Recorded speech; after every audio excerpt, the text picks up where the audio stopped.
Assalamualaikum dan salam sejahtera. Saya Nur Faris Abdul Hamid, pengacara TV PSS anda. Hari ini kita akan ada sesi temu bual bersama seorang pelajar SMK Merbau, iaitu adik Iverson Joel yang memenangi tempat ketiga dalam kategori Open Karate dalam pertandingan Gonshin Ryu Golden International Championship 2024. Ayo sama-sama kita saksikan.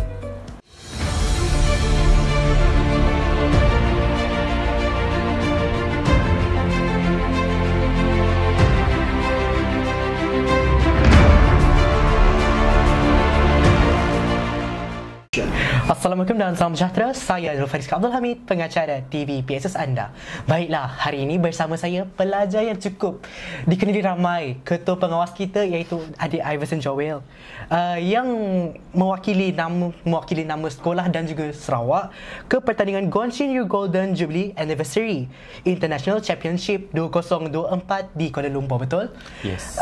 Dan memenangi tempat ketiga bagi open kategori. Baiklah, hari ini saya nak tanya beberapa soalan lah kepada Abang Iverson. Baiklah, soalan yang pertama, apakah perasaan awak mewakili nama Sarawak ke Persada Dunia? Okey, berdasarkan perasaan saya lah kan, dalam mewakili nama Sarawak untuk membawa pertandingan yang besar seperti ini, saya berasa bangga because ini adalah pencapaian yang tertinggi yang saya inginkan selama ini. Dan juga saya rasa bangga because saya boleh buat nama Sarawak and boleh juga dapat buat nama sekolah. So banyak orang dah boleh kenal me from Sarawak and banyak orang boleh tahu saya sekolah kat sini. Wah. Okey, soalan seterusnya lah. Apakah pengalaman yang tak boleh dilupakan semasa awak mewakili nama sekolah dan juga nama Sarawak ke Persada Dunia? Okey, berdasarkan pengalaman paling saya tak boleh lupakan lah kan, di mana saya dapat merasakan begitu bangga dan juga berasa begitu teruja dalam bawa nama sekolah dan juga nama negeri kita Sarawak. Wow. Saya juga dapat merasakan macam mana rasa bermain dengan orang yang lebih tua daripada saya yang lebih tinggi berbanding saya. Wow. So ianya boleh melawan rasa boleh menghilangkan rasa takut dan dapat memberikan pengalaman baru kepada saya. Then one more, saya juga of course banyak orang tahu banyak lebih minat untuk dapatkan menang, right? Dapat gold, silver and gangsa kan. But for me, the most important is pengalaman and juga rasa semangat dengan kumpulan.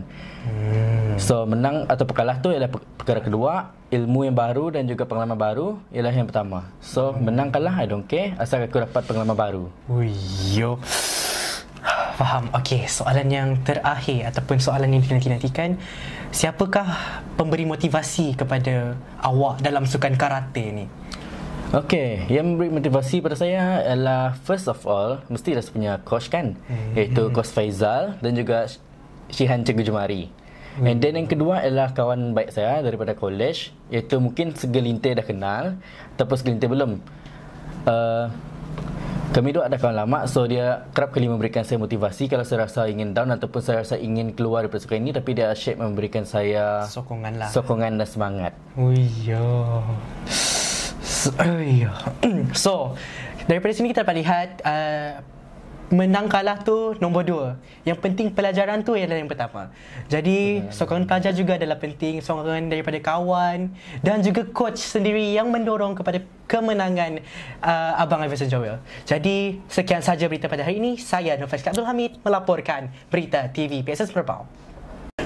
Begitulah sedikit sebanyak perkongsian daripada pelajar SMK Merbau, dan ayo bersama-sama kami TV PSS Merbau dalam segmen Suara Pelajar Inspirasi Semua. Sekian, terima kasih. Saya Nur Faris Abdul Hamid melaporkan berita TV PSS Merbau.